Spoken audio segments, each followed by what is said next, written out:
Welcome back to Sledgehammer Horror, guys. I am Ken Sledge, and let's talk horror. Now, today I am so lucky to be joined by an amazing group of people that are putting out an amazing project. The cast and crew of Aphasia. Well, some of the cast and crew.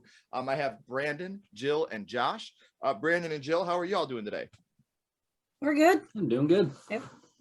I am so excited to have you guys, and I love the Stephen King Rules shirt. That is such a dope shirt.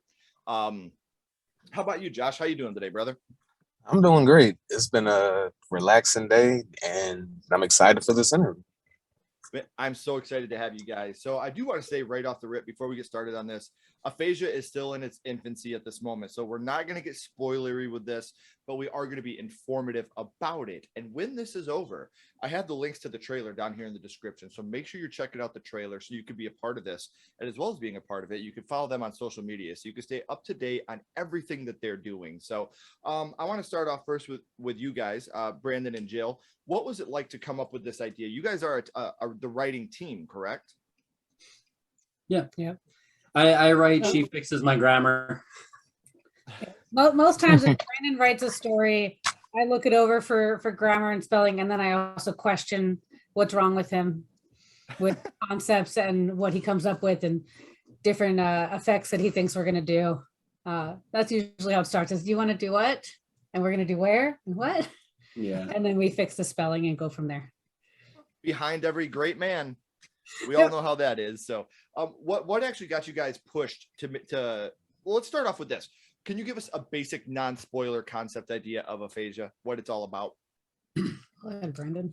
Yeah, so Aphasia is basically an exorcism tale. Oh God, I always ruin this. I'm bad at elevator pitches. So basically, with Aphasia, it tackles. Why do you gotta look at me like you're that? really bad at elevator pitches, so I always like to see how it goes. Okay, here we go. Aphasia follows our main character, Sarah, who, after a failed suicide attempt, becomes possessed by a demon. And this demon has actually been... Sorry, my cat is batshit. Is attacked by a demon. She becomes possessed by a demon, and her only bit of help is from an ex-priest named Father John, who is played by Josh below me right here. And he has actually tackled this demon before, so he's coming back to try and save her from this demon. That's insane. So what I love about this is you have the different layers. You know, you have an exorcism movie, but you do have somebody that's battled the demon before. And that's something that I always like to see and I like to hear about. So Josh, what was it like for you to become a part of this project? So for me, it was almost like a dream come true because I always wanted to be the lead in the movie. And then when I heard it was an exorcism, I was like, what? Oh, so we're going to get down and dirty in this. I like it. And whenever I worked with them in the past, it was always an adventure, always a good time. It was great on set, the writing. He lets me improvise too. So I knew from the beginning it was going to be an amazing ride. And I'm so happy. Sorry, a little out of breath. I was walking up a hill. No, you're fine. What I love about this is the fact that, like you just said, something you just said rings true for so many people. And being a actor's director is a huge deal. It makes the actor want to work harder for the director. Obviously, you're going to work hard no matter what. But when you have a director that's saying, let's hear your vision. How do you see this scene going? How do you see yourself in this moment? When you have a director that's okay taking advice from one of his actors or actresses, I think that it really fuels that actor or actress to work a little bit harder. And you said you've worked with them before. How long have you guys been working together for? I would say going on... Like 5 years? At least 5. Somewhere between 5 and 7, I think. Something like that. Yeah, we've been working together for a very long time. And that it's so incredible. And like I said, with all this, you can also follow Josh on social media as well. I have his social media links down here in the description, so you can stay up to date not only on Aphasia, but on the things that they have coming up here in the future. So do we have an ETA on when we're going to be able to see a full finished product?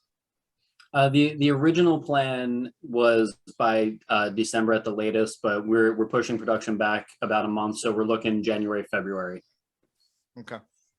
Awesome. You know what? There's nothing better than an exorcism in the winter. So I love how Josh was like, I'm very excited because I always wanted to. I totally thought he was gonna be like, I always wanted to be a priest and kill a demon. It's just something, growing up I knew I wanted to do. So Josh, how long have you been into horror? Is this something fairly new to you, or is it something that's always been a part of your life?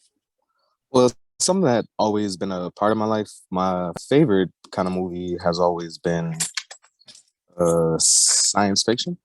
So I feel like horror isn't too big of a leap from it. So when I started getting to horror, I was like, oh, so this stuff can actually be scary and also a little bit like funny, because horror movies always also made me laugh just as much as they scare me. So when I started working with jerks, I was like, oh, so I can really do this. I don't have to be funny. I could just be scary, and it's fun for me. So it's funny to me. See, and I love the fact that you brought up the difference in horror and science fiction really is not that far of a leap. And you have a lot of movies that are science fiction horror. Like those two go hand in hand together. You look at Alien, you look at Terminator. I totally believe Terminator is a sci-fi slasher film. So it's not too much. I think Terminator's happening. From horror to sci-fi. Oh yeah. I could not agree more. I think Terminator is going to happen in real life, but that's just me being scared of the future robots. Right. We couldn't get that lucky right now. So I want to bounce back over to Brandon and Jill. How long has horror been a part of your guys' life? Is horror like the only genre that you really tackle, or do you do a wide array of genres with your filmmaking?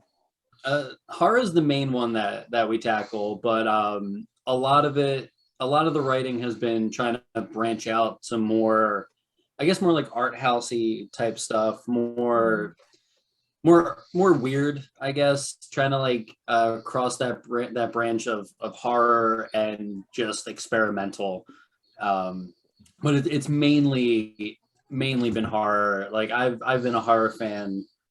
I've been watching horror movies since I was like 7 years old. So that has just been a whole encompass of my life since I was a child.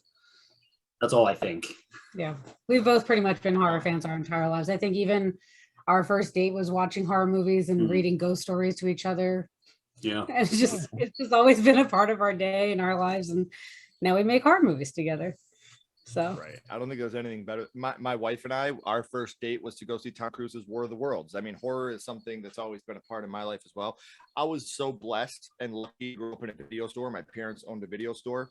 So I was super lucky to grow up in a mom and pop video store, and horror is just something that's always spoken to me. So I do want to again thank you guys for coming on and talking about your project we have coming up, Aphasia. And again, guys, you can check out that trailer right here in the description. I can't recommend it enough. So the reason that we're here though is we want to talk about how horror started for you specifically. So I do want to go back to the past and talk about what got you started in the horror genre, your first horror movie.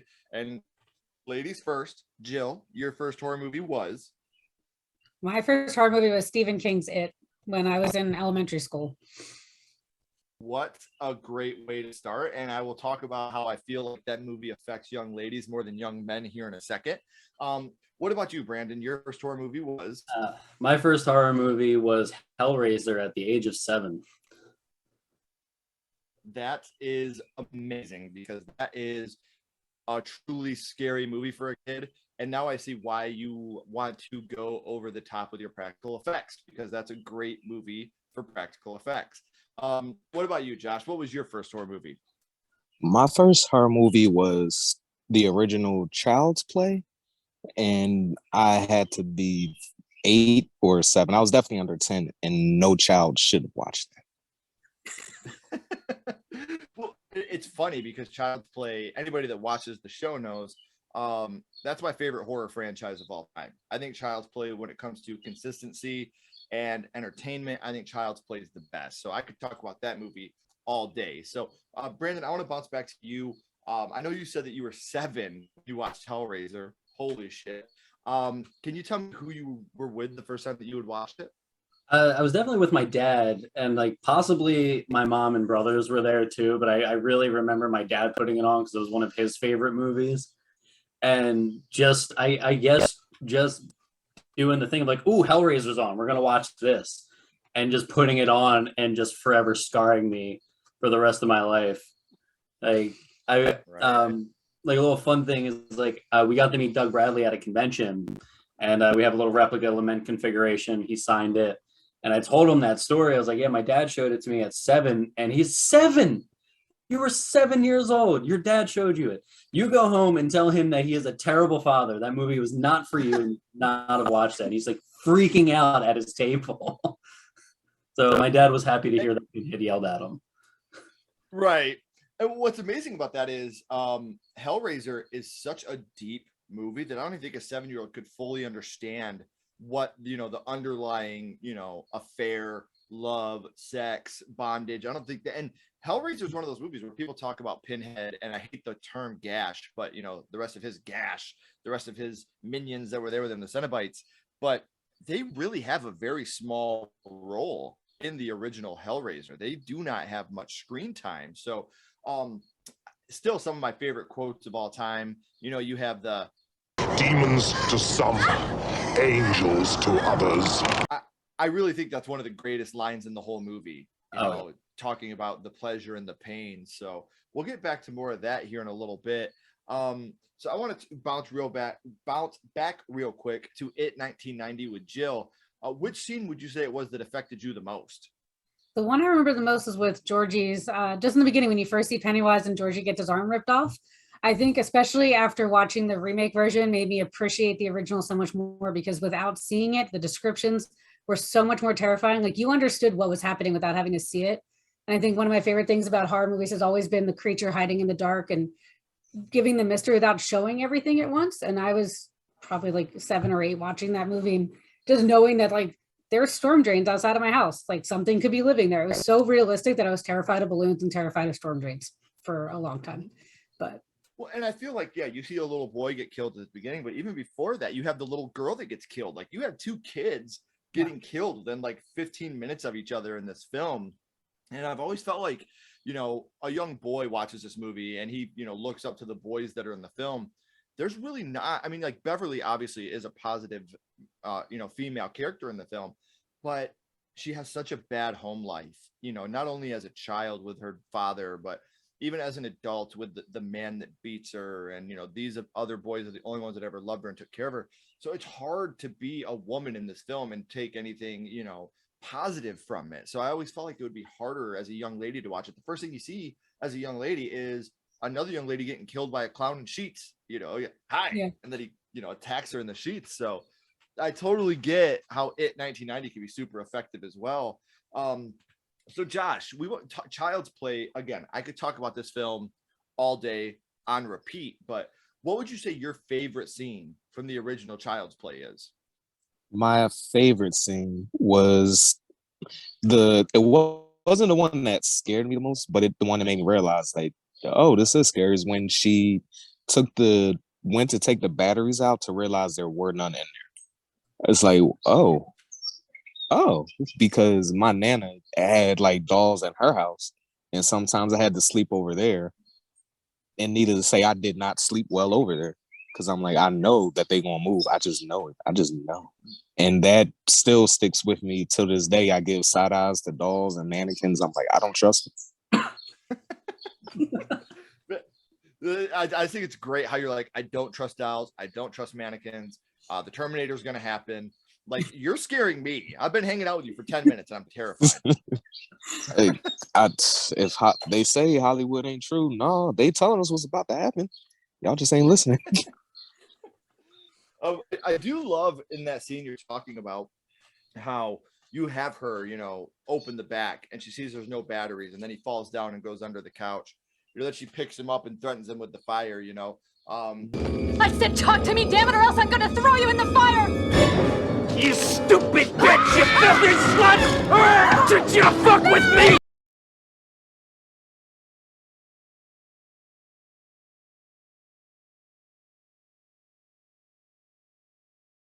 And that just made me curse.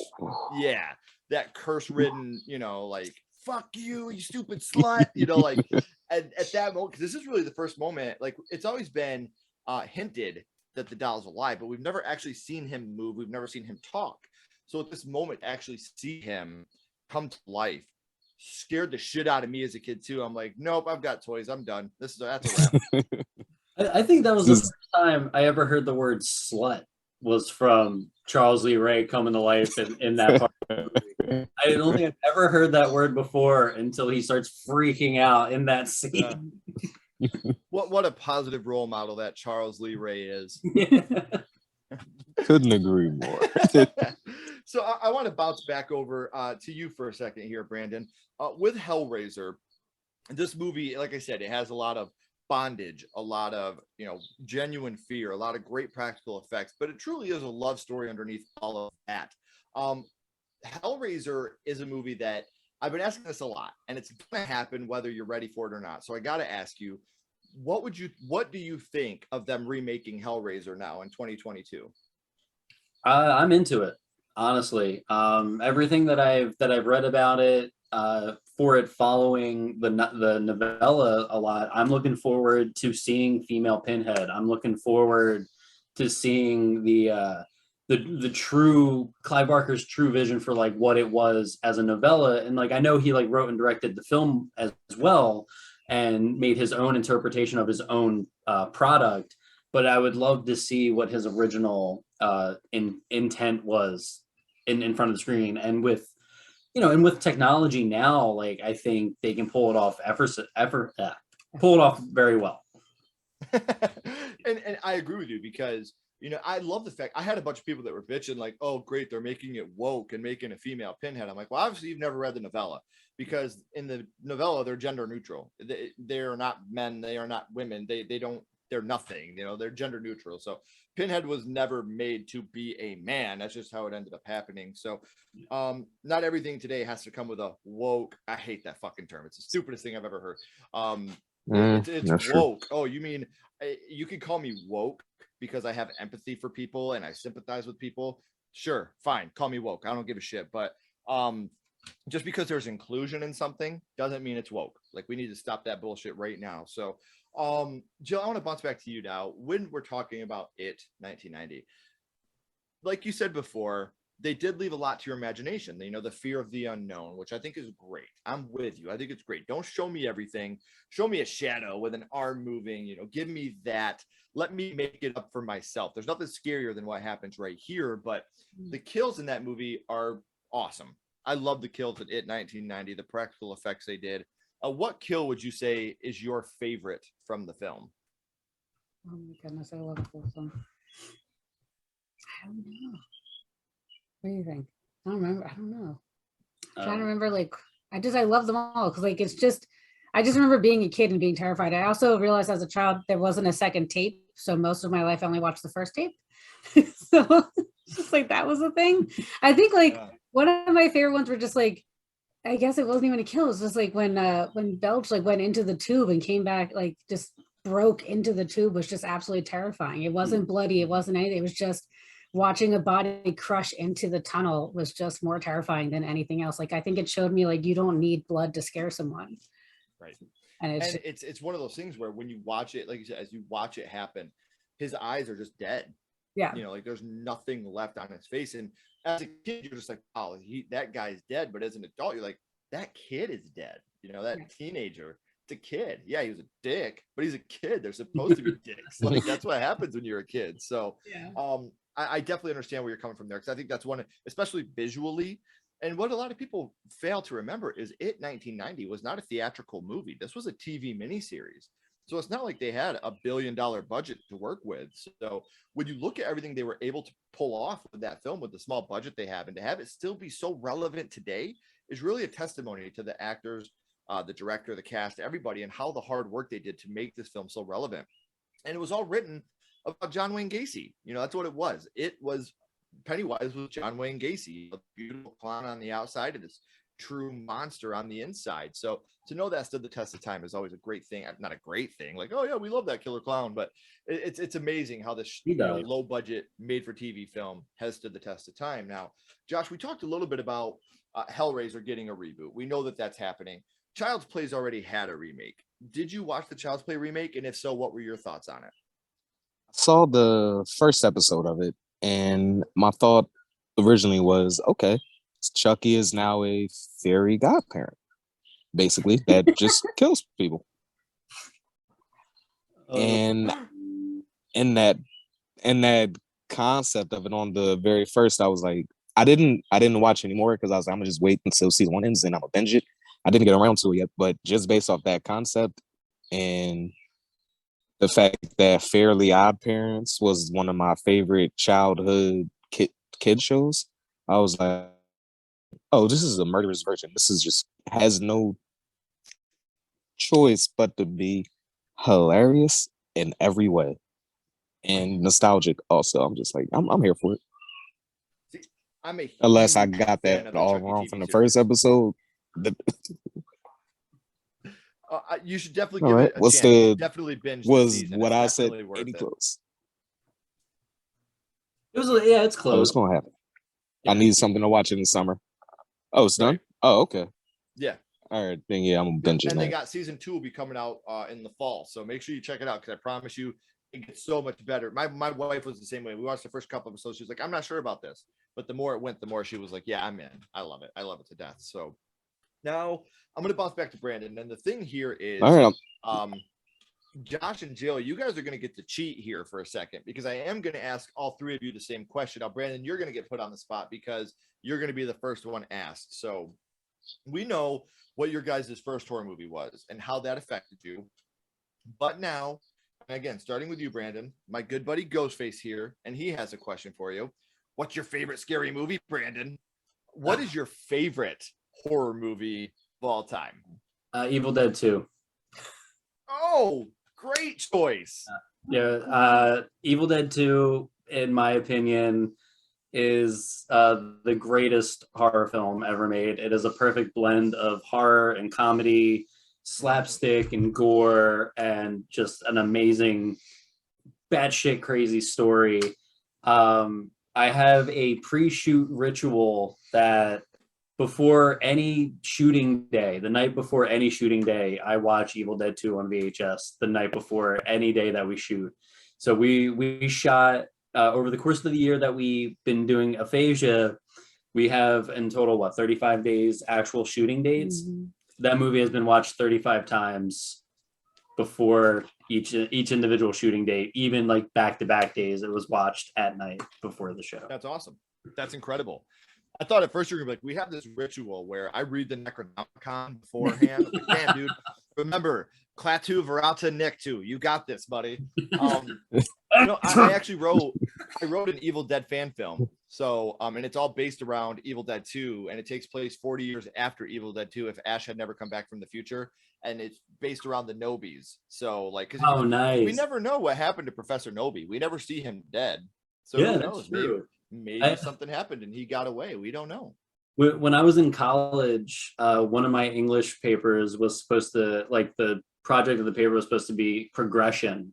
And I did the Evil Dead trilogy and Ash's progression as a character from the Evil Dead 1 to Army of Darkness, and just how his development went from being this like run-of-the-mill everyday Joe to being, the king. And he was kind of a big coward in the first one too. Like, he didn't come off as like a total hail to the king baby in the Evil Dead. So I definitely know where you're coming from with that too. Yeah, it helped me pass that class. That paper was helped me pass. That's amazing. Now, Jill, obviously, like I said, you got to a little bit of a chance to be a pumpkin eater, cheater. But what's your favorite scary movie, Jill? What is your favorite horror movie? I think my favorite horror movie is probably Trick or Treat. I love the anthology idea. I love the idea of the spirit of Halloween and the rules of Halloween, everything that Sam represents. I think it's one of my favorite movies that overlaps multiple storylines, and watching them integrate at different points in time is adorable, but it's also just obnoxious because it's everything you've ever been taught about Halloween of not to do, of, check your candy and everything else. And you get to see what your parents were always telling you would happen. And just Right. the storylines they went with were just insane, of like, the one that turned the girl, Little Red Riding Hood turns into the werewolf, and just how amazing that transformation was. It just was obnoxious. It seemed like it would have been such a fun story to write and be a part of, that you could just have so many different worlds within one universe and just let them overlap and just go batshit crazy. It was entertaining. Love it. Yeah. I would love to see a prequel to see how Sam became Sam. Like, everybody talks about a Trick or Treat sequel. No, don't give me a sequel. Give me a prequel. Let me see some more Sam. That's what I want. I want to see how he became our little Sam. So I love and I Josh, love him. I think they showed. I want to always see more of him, but I love it. yeah. Oh, he's great. He's great. He's one of my daughter's favorite characters. So I definitely understand. And Josh, you got to be the biggest cheater. What's your favorite scary movie, Josh? What is your favorite horror movie? Such a classic, but it's the first Alien. Just the way that they don't give that much away. The alien doesn't get that much screen time, but when it does, it's oh shit. Oh, yeah. Oh, this is acid blood? No. It's popping out of the stomach? No. These are all the things that you just would never expect. And I know aliens are real, but I'm not prepared for those kind of aliens. But I can watch that movie. I just watched it last week. Like it's just a back to back. That's how I wish horror movies were made now. Don't give it away. Give the monster a little bit of screen time, but make it as effective as possible. I loved it. We were just talking about that. You think about these movies that we watched when we were younger, like Hellraiser. You don't see Pinhead and the Cenobites that much. Alien, you don't see Alien that much. Look at Nightmare on Elm Street. Freddy Krueger in the original Nightmare on Elm Street has 7 minutes of screen time in that whole film. I mean, like they really don't show you too much. Well, with Nightmare on Elm Street, they had a really low budget and Freddy's makeup was all different, so they didn't want to do too much screen time. So they were kind of forced their hand on that. But at the same time, look how effective these movies are. People are still talking about Alien. People are still talking about Hellraiser. Obviously, we're getting a remake.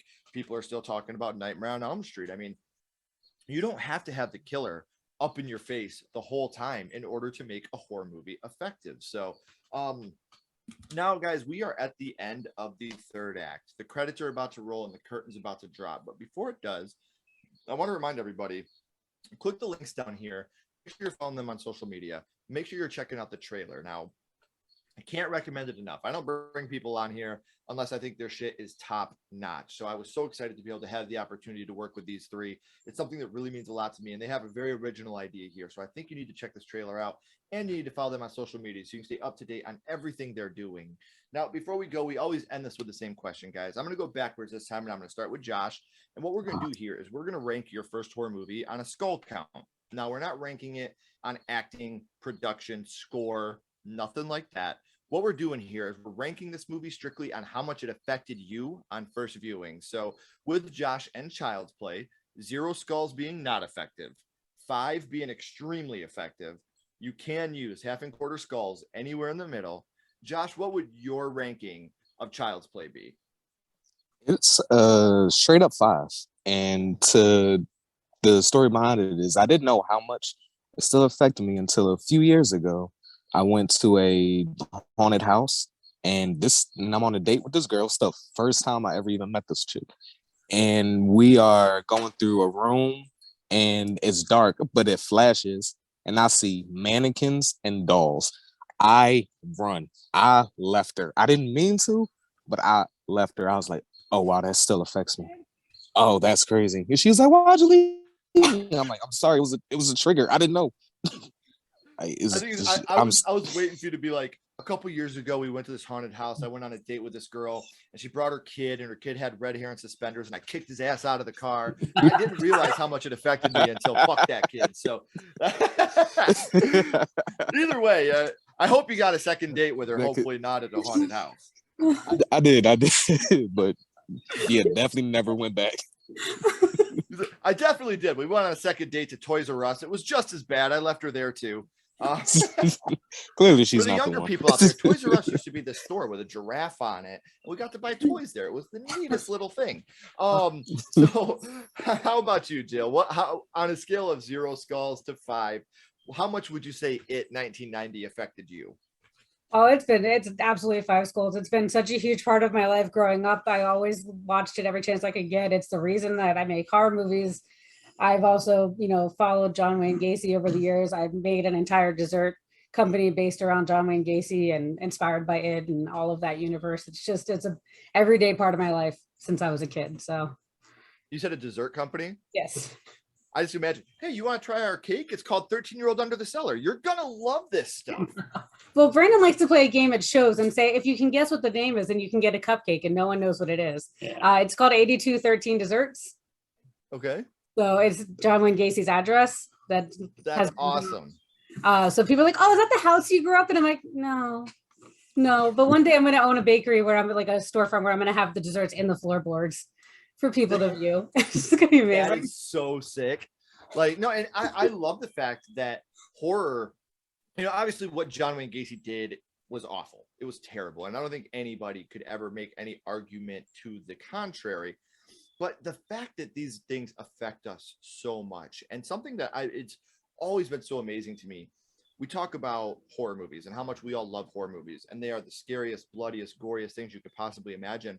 But then you sit down and you talk with these people that create or are fans, and they are the sweetest, nicest, kindest people you could ever hope to be around. And that's always kind of confirmed in whatever. Again, big asterisk here. I, Ken Sledge, am in no way a psychiatrist, a therapist, or have any professional knowledge of anything of the sorts. But in my opinion, if you watch horror movies at a very young age and you get education to go along with it, I feel like you're more grounded in reality. I feel like you know the difference between fantasy and reality because you've watched it and you've been educated on the difference. So I've never met a horror movie fan that I was like, oh, that person's going to want to kill me. No, they're all, oh, hey, that person's going to want to hug me and tell me I'm the shit, because they are too.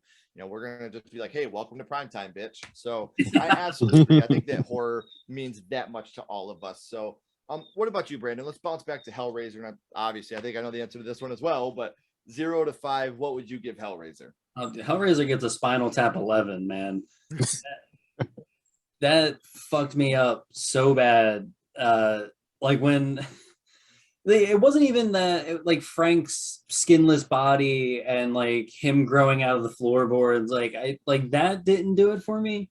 But when Kirsty first like meets them and fucking Chatterbox fish hooks her and just puts his fingers in her mouth, I've never seen anyone be grabbed like that. And like just seeing it, I was like, oh, they mean business. Like they're serious. And not only is his like funny. Eyes gone and mouth gone, but he's gripping her by the mouth to where she can't even speak. Like that shit right there is just horrifying. And like obviously I had no clue of what else was going on. I see flesh and monsters, and my 7-year-old brain is just like, my favorite band's going to be Guar in the future, and I know it. And it's just going to be like that. It's funny because the first time, I used to watch WWF wrestling too, and the first time I saw Mankind do the mandible claw, I was like, Hellraiser! Yeah, Hellraiser! Exactly. And like, I have 2 older brothers that date me 10 to 12 years, so I was like the real little one, and my brother used to do that to me. But granted, he would do like Socko, so he would like do the whole sock thing, so it was like even worse than just that. But yeah, oh man, that movie. That's its own horror movie right there, man. Big brothers doing Socko to little brothers. That's its own horror movie. Awful. And that movie, I can say to this day, still scares me that I can like barely watch it alone. That if I watch it by myself, I'm still kind of like eeried out, And for good reason. It's a great movie, but it is truly terrifying. And I think the older you get, the more you come to the comprehension of how truly scary this movie is, because the Cenobites really aren't the villains throughout the film. I mean, they are, but they're not at the same time. It's really Frank that's the big bad in the film. And you see the trailers and the poster, and you're like, oh, that guy with pins in his face, that's the bad guy. No, really, I mean, he is, but he's not the big bad throughout the film. So guys, again, I want to thank you so much for coming on here and kicking it with me. This has been so amazing. Don't go anywhere. I have a couple more questions for you guys. Everybody else, these links need clicking, so make sure you're doing that. Until next time, guys, keep talking horror, stay what you are, and we'll see you guys soon.